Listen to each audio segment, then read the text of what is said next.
Dan, Coach Dan, welcome to the Z Learning Podcast. Thank you so much for being with us today. It's a pleasure to be here, Zev. Thank you so much for having me.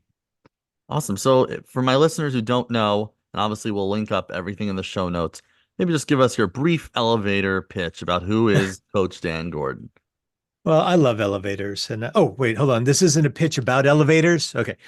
Um, what I love doing is turning the lights on in people's eyes, and I do that through sales training because sales training is the ultimate personal development experience. Having taught personal development for over 2 decades now. Even before I got into business development, one thing that I learned is that people suffer and they struggle. And that when you approach your suffering, when you approach your struggles and you face it head on, that's how you eliminate them. It puts the ego to sleep and it lets your true self emerge. And I have found no quicker way to do that than with sales training. Because anything that you struggle with, Zeb, in life, business, and relationships shows up in a sales interaction. It's really magical. That's a great way to put it. I think sales can be, besides selling a product or a service, there's persuasion. We're doing it since we're children, asking if you Yes. have go to stay up one more hour or whatever it is, and or if you're a teacher trying to get kids to learn. Yes. So yeah, Yes. definitely. And now, and I love your approach that you call no douchebag selling. Um, Yeah.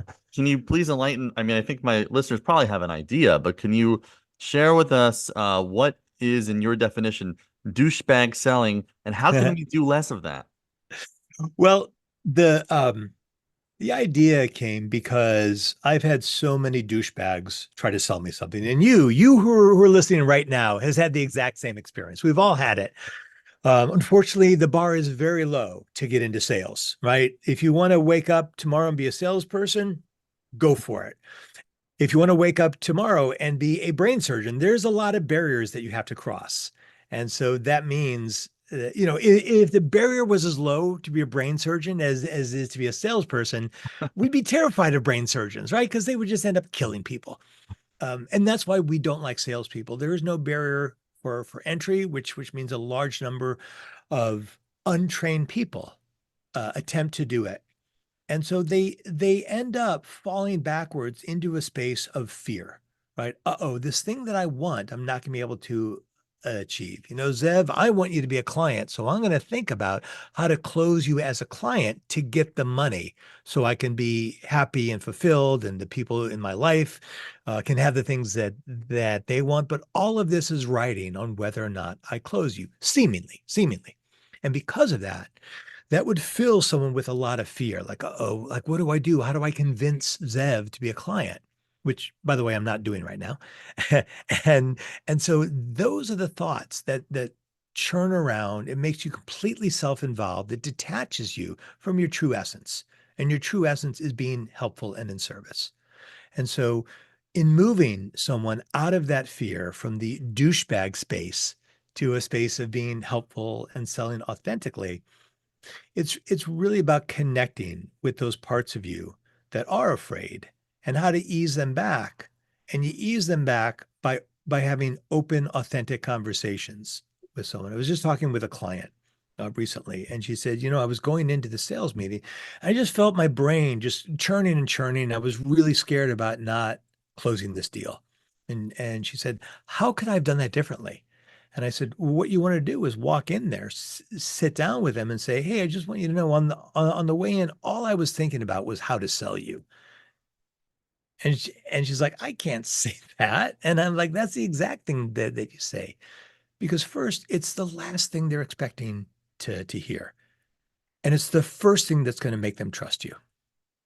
And what it also does, it's unusual.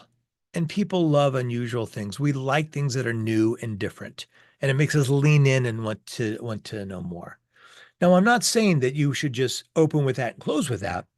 But what I would say is, hey, I just want you to know I've been thinking about how to get you to buy, and I'm telling you that to put it on the table because I don't want to stay there.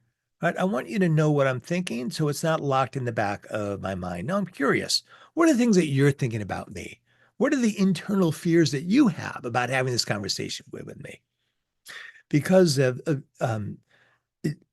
essential to authentic selling is dropping your armor first and then making the invitation to the other person to drop their armor. Now, they may not, right? They may let you drop your armor and then stab you with their sword, but you have to take the risk first to allow the other person the potential of feeling safe enough to do the same. Wow, wow. There's a lot to unpack there. And It's a and big and answer. yeah, no, that's a great answer. And I think a few points that you to summarize to highlight what you said. There's a lot of mindset, overcoming fear. That's Mm, very essential to doing sales. There also seems to be a requirement for vulnerability. If you want yes. others, and a big part of sales as I've had Dave Kirpin on the show, he's talked about how a lot of it Wow. is listening, asking questions. So, Mm, in order to get people to reveal their pain point or what they're thinking or what their hesitations are, to be vulnerable with you, you've got to also be vulnerable with them. It's a two-way street. And I mm, like also what you said about um being that refreshing honesty that's so refreshing because I think most people just don't trust salespeople because they're putting like politicians because they're putting on like an act. It's like we all know what we're here for, what this right. is. Let's not sugarcoat. I had Jeffrey Gitomer on here as well, and Mm, I think in what you said, like in your answer, I think concurs with one of his strategies of kind of disarming with humor. Obviously, you have to be somebody who could do it, and they have to do it tactfully, but sometimes mm, that blunt, refreshing honesty with humor can be really disarming, and I think get people to drop their armor, as you say, a little bit. mm. So, I think that's um, perfectly said. Yeah, that's it, it is you have to go there first. You know, in the coaching that I do, I say this to my clients all the time. I will never ask you to do something that I haven't already done and I know works. Because Zev, if I'm telling you to go out to that skinny limb and they're like, what's it like out there? I'm like, I don't know. I wouldn't do that. You, you know, you have to be willing to do that thing first to give other people the courage to do it themselves. yeah, you've got to really believe in your product. Like I feel like when someone's selling something they don't quite believe in or they really just don't get don't get it, Mm, it becomes more of a sales act and you have that hmm. desperation that comes across that's really repelling and trying to make your numbers or whatever it is. And it's sort of, I think in some ways, not that I have any advice on this whatsoever, kind of like dating in that Yeah. like the guy who's kind of cool and like he knows he has what to offer and he's confident and he's not trying or he doesn't make it seem like he's trying, usually tends to do better than the person who's like, really overselling. Like when you know what Yeah. you have is gold, is water in a desert, like and it comes across like, Mm. I think it makes a bigger impression. So, You know, yeah. So, I'll just say this because what you said is really important. Never say anything in a sales meeting that you wouldn't say on a date.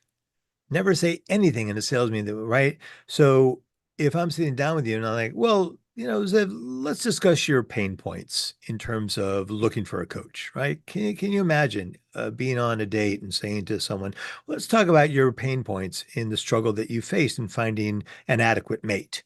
Because I want to make sure, right? It's like, hey, can we have a drink first? Like, can we let's talk about if you have any siblings, like just something, like warm me up a little bit, yeah, right? yeah, yeah. You got to romance the girl first. Yeah, Like, how can one question that I yeah. have is how can salespeople, entrepreneurs, anyone who needs to sell, overcome that fear, which I think Mm, even people think that they're not afraid, maybe intellectually they say, oh, whatever, if a deal doesn't go through, it's not the end of the, but really, I think there is a fear. Maybe it's a fear of failure. Um, yeah. and, I'd love to know, I know from your own experience, I know that you launched a very, successful marketing agency. Something happened 2016. You rebranded. You have your own comeback. You probably, I guess, maybe it's harder. Maybe it's easier to not be afraid when you've already had failure. And all the greatest entrepreneurs have Yeah. failure because you only have success by, I think, trying different things. No, Right. somebody hasn't failed. They haven't tried anything in their life. So, Yeah. is that the key, or how does one, you rebranded into a successful sales trainer. How Hmm. does someone overcome that fear? What can they do short of having some sort of crisis to overcome? Yeah. And that's a great question because, I tell everybody, don't do what I did. Don't don't lose $100,000 and, fall into the depths of despair. You don't have to do that. You do have to make friends with fear and uncertainty. And that's the hard part for a lot of people because making friends with fear and uncertainty, making friends with fear and uncertainty, meaning I hear you, right? I'm going to ask you to do this thing. And then I ask clients and sometimes prospects to do a process challenge I call the free dessert challenge. The free dessert challenge, and I'll tell people how to get this if they want it. But I invented this after my crash, after I lost everything. I went into I would take myself out for lunch every Friday because even though I was flat broke, it's like I'm going to do something normal. Right. So I go to different restaurants in LA, and I was sitting there, and the server came up and said, "Would you like a dessert?"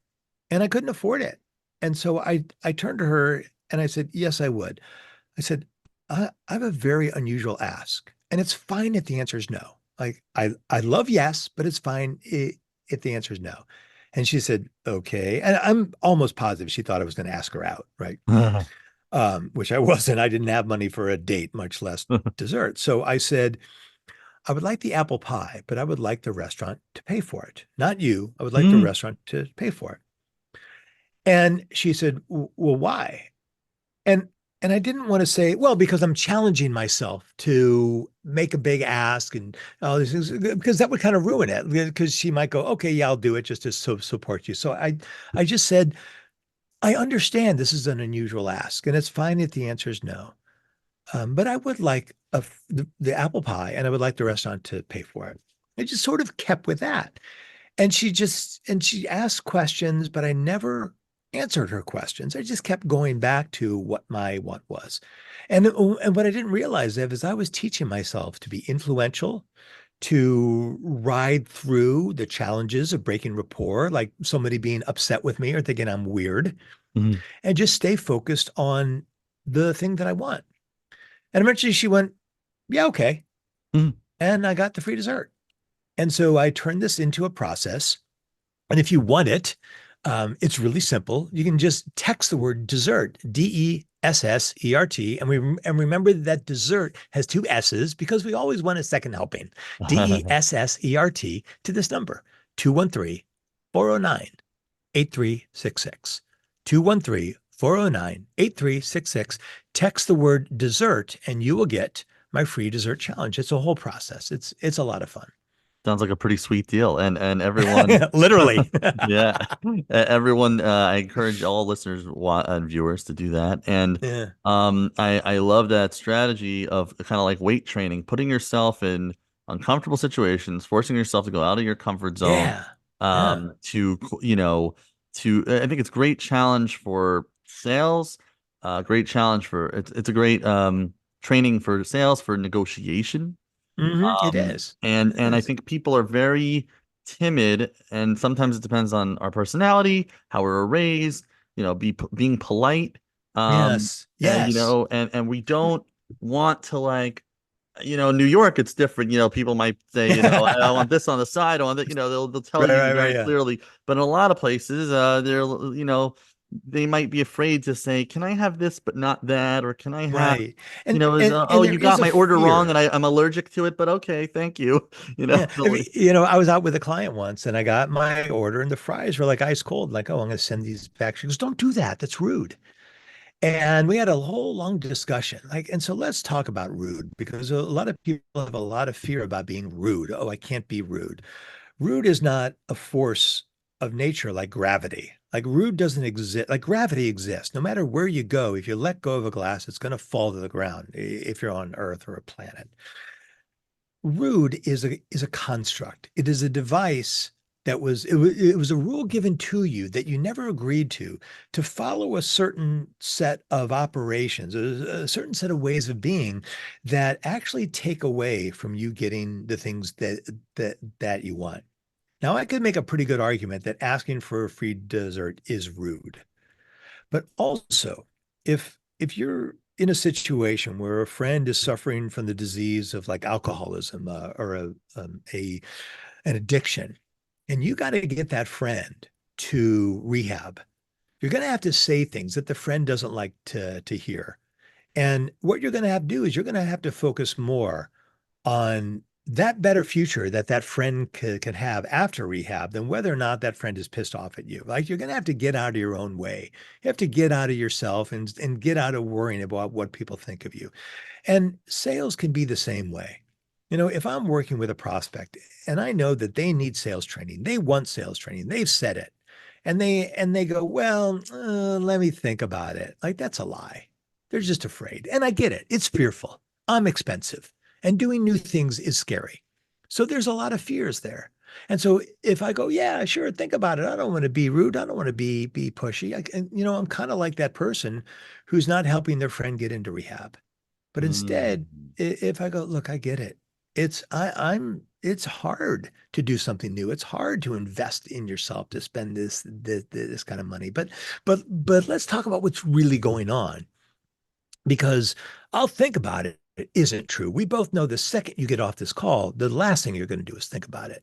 So let's have an honest conversation about what's really going on. Let's have an honest conversation about that fear. Would you do that with me? Would that be okay? And people universally have said, yeah, okay. Yeah, we can talk about that because I am feeling scared. I'm like, of course you're feeling scared. You'd be an idiot not to. You're supposed to feel afraid when you do something. Well, when I went skydiving, I was terrified, but it wasn't the fear of falling to my death. It was the fear of being way out of control. Because once you Wow. leave that airplane, you can't climb back in. That's it. And you don't know if you have a good parachute or not until you get out of the airplane. It's a lousy time to discover whether or not you have a good parachute, but that's the way it works. You got to do the thing first and then figure out if it was a good idea. It's hard. Yeah, yeah, and I think some takeaways I'm getting, and I hope the audience does as well, is that one, you're not afraid to I don't know, ruffle feathers, push. It's Yeah. not about insulting. I think that's what people think rude is, Yeah. being considerate.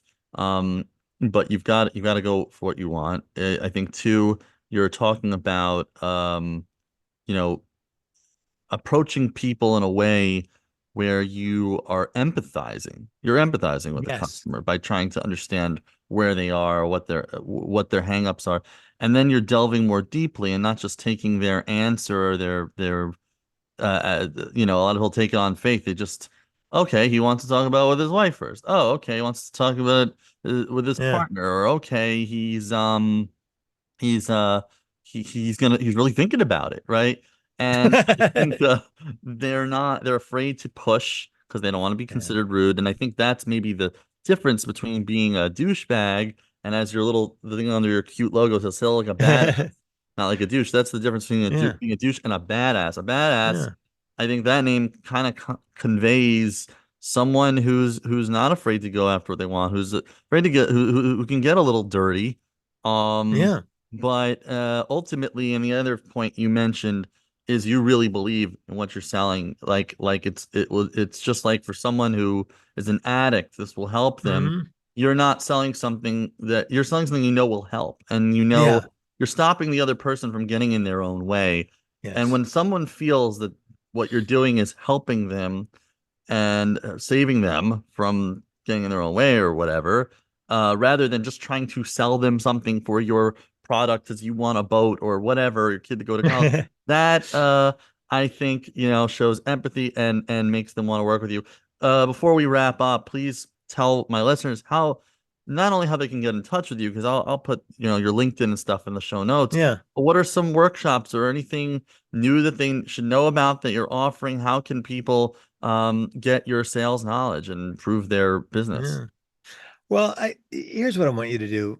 I'm going to say it again. Download the free dessert challenge. Just text dessert, DESSERT to 213 409-8366. 213-409-8366. Download and text the word dessert, DESSERT. Like that's what I want you to do. You don't have to sign up for anything.